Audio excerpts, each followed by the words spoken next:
What if the absolute hardest things you face in life, what if they aren't obstacles at all, but are actually the very things shaping you for your purpose? Today, we're diving into the incredible life of MacDonald Chisambi, a man whose journey from intense persecution to unbelievable triumph shows us something really profound about resilience and faith. And this, right here, is the heart of it all. In his own words, this is the key that unlocks his entire journey. It's a story that proves how faith, when it's really tested by fire, can forge something extraordinary. And believe it or not, it all started with a promise made before he was even born. So, his life didn't just start with a birth. It started with a bargain. It was an answer to a deeply personal prayer, and it set the stage for this massive conflict between a sacred promise and a danger that threatened to end his life almost immediately. Just try to imagine the weight of that promise. His mother, after having 3 daughters, prayed for a son, and she made a covenant, a deal with God.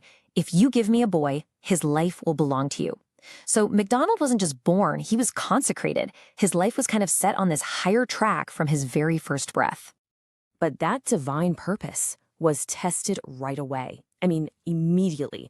A strange and really severe illness struck him as a tiny infant, and his mother was just desperate, seeking help from anyone who would listen. So from his very first moments on Earth, his life was a battlefield, caught between that incredible promise and this immediate peril. Okay, so he manages to survive that dangerous infancy, and his youth becomes this whole stage for a really profound awakening. This is the moment MacDonald stops being just a child of circumstance and starts becoming the architect of his own destiny. After a pretty tough time in primary school, he moves in with his older brother. And this is where everything shifts. He has this powerful light bulb moment, this sudden clarity where he just decides, okay, I'm putting my life in order and I'm focusing completely on my education. It was a conscious choice to rise above it all. This number, wow, this is pure determination right here. 21 kilometers. And no, that's not his bus route. That's the distance he walked every single day to and from school. That daily track wasn't just physical. It was like a walking, moving testament to his absolute resolve to change his life. And while he's walking that physical path, his spiritual path just explodes. One night, he has this incredibly vivid dream where a man gives him his mission. He says, God will walk with you and make you a solution to many people, but your path will be difficult. And get this, the dream even predicted his father's fate. This was the moment his purpose went from his mother's promise to a direct divine calling. But you know how it goes. With this amazing calling came a brutal trial by fire. As his spiritual gifts started showing up, the world around him didn't just notice. It reacted with intense and often really hostile opposition.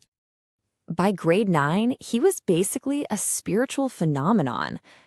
Just picture your high school hallway, but with classmates getting healed from sickness and prophetic words coming true. Real miracles were happening all around him. He was living out the mission from his dream in real time. And this created this sharp, painful divide. It's crazy, right? On one side, he's literally healing the sick and seeing miracles. But on the other, his own community, even people in his own church, were accusing him of Satanism. The very people who once wanted his prayers were now calling him a demon. His gift had become his curse. So he thinks, okay, new school, fresh start. Nope. He gets to Numwalla High and the trials just escalate. He tries to help a girl who's under some kind of spiritual bondage, and that brings him into a direct fight with her aunt, a woman who was deep into occult practices. When her spiritual attacks on him failed, she just spread vicious lies, falsely accusing him of getting her niece pregnant. His world was, once again, a battlefield. And if you think what he went through as a teenager was bad, well, that was just the warm-up act. The persecution he faced back then was just a foreshadowing of the absolutely crushing trials he was about to face as a young man. This next chapter, this is his lowest point. His entire world just unraveled. It was this devastating downward spiral. He gets a good job, only to be framed for theft and demoted. His own family turned against him. Then, just like his dream had foretold, his father died. And before he could even start to grieve, his job contract was terminated, leaving him with almost nothing. It was just one crushing blow after another. Bam, bam, bam. So he's utterly alone, completely isolated, and he truly believes he's a failure. He hits his absolute breaking point.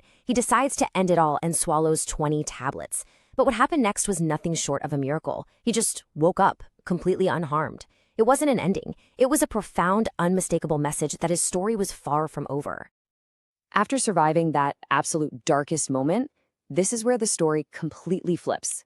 This is the comeback. This is the triumph that was born directly from the trial. And his comeback started with a single choice: to give life a second chance. After 7 days of fasting, just looking for some kind of direction, it arrived in the form of a complete stranger. A woman came to him and said God had told her to pay for his entire college education. I mean, can you imagine? That one act of faith totally restored his own. And fueled by this new hope, he started a prayer movement in college that would eventually grow into the multi-branch ministry he leads today. So this is his perspective now. When he looks back at all of it, he doesn't see the dark times as failures. He sees them as the furnace that forged him.